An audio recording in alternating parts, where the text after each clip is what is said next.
Well, hello! I thought it might be a good idea, since I post a lot in LinkedIn and anyone that follows me knows that I put out a lot of things which they have a central focus. My goal ultimately in living and working in geospatial is to try and widen the use and understanding of this technology and data that we love. So there's the logic behind why I do so many posts, but I do look at what catches people's attention. I mean, certain things I like and I find interesting, but I'm interested in what other people, you for example, are looking at. So I thought it might be actually useful to actually look back on the last week or two and reflect on some of the more popular posts that I put out there with a bit of my commentary as well. So let's begin. The first one, this was a surprise to me. This is an article which has got 3 keywords in it. It's got LiDAR, it's got drones, and it's got photogrammetry.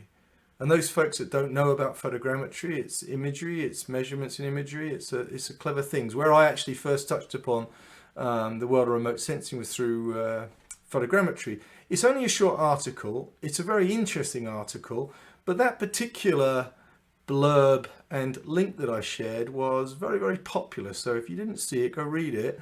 Very interested that that's what people are finding, getting people's attention and curiosity. Okay, number 2, a similar one. It's around Earth observation. So again, another hot topic is satellites, and there's a lot going on in the satellite world. A lot of conversations around the different constellations that are going up, companies involved in that, and most importantly, the data that's now being collected from satellites, and no longer just imagery. There's a whole slew of different sensors that are being sent up. Whole conversation around what you get from satellite data that you do get or you don't get if you come closer to the ground. Helicopters, fixed wing drones, etc., etc. But it's an interesting conversation. And by the way, the article that is shown there is actually one of those teasers that points to one of those bloody awful reports. I'm sorry, but the reports on the marketplace are massively overpriced, and I think half the time they are a finger in the air at how big the markets are, etc. So those geospatial reports, I'm sorry the people that write them, but I really am not a massive fan. So anyway, the point is satellites are a big topic, lots of attention on that particular article. The next one was a short one actually, and it was something that has struck me just recently, and that's around this whole notion of data collection and crowdsourcing that data.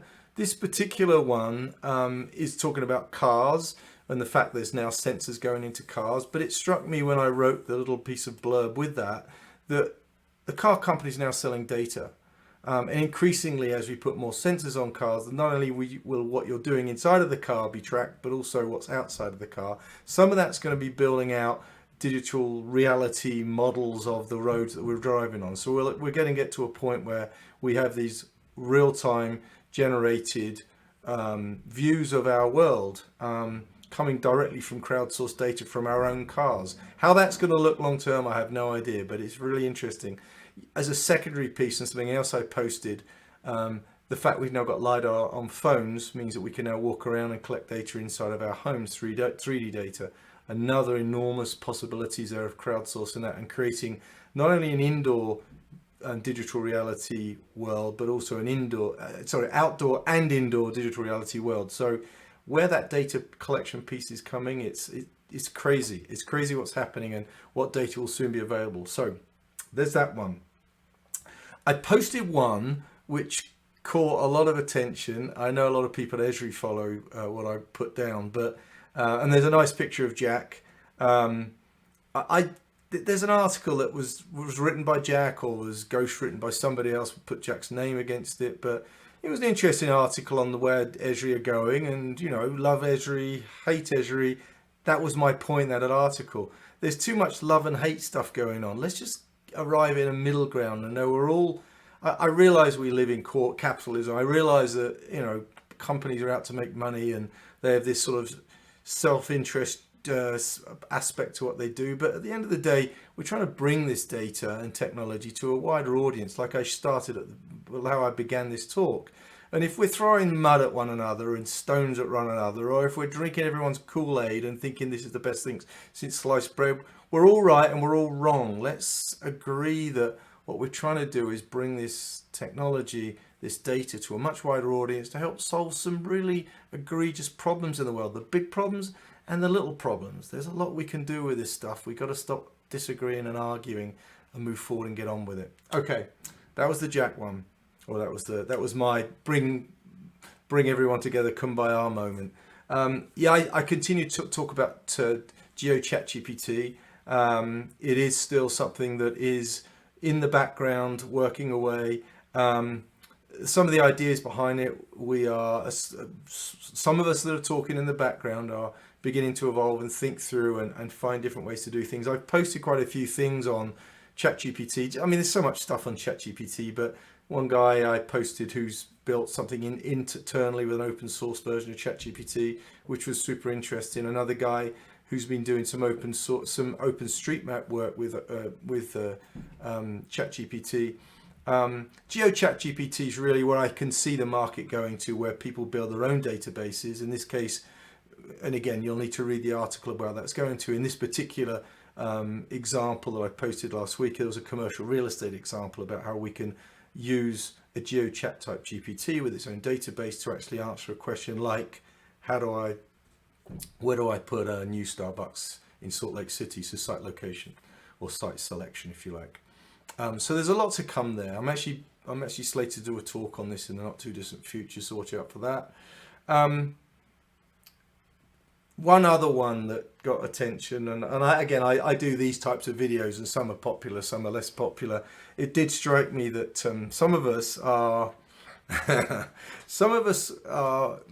geospatial mavericks, and I did a very short video on what a geospatial maverick is, and some of you guys that have trouble finding the job description to fit your skill set because you see things slightly differently. You may fit that mold. There's more to come on that one, but that was quite a popular video. The one that I did there is only short, but I think quite a few people sort of identified with that whole idea. And then the last one, maybe my favorite one of the lot, was that was a blue tit that was building its nest and laid its eggs and had its babies, and oh my gosh, that just is, yeah. There are not enough words for me to describe how much pleasure that sort of thing gives me, and I know for a lot of you guys, just to see it, it was just absolutely magical. I go back and watch it quite often just to because it puts a smile on my face. So anyway, those were the sort of highlights of the last week and a half.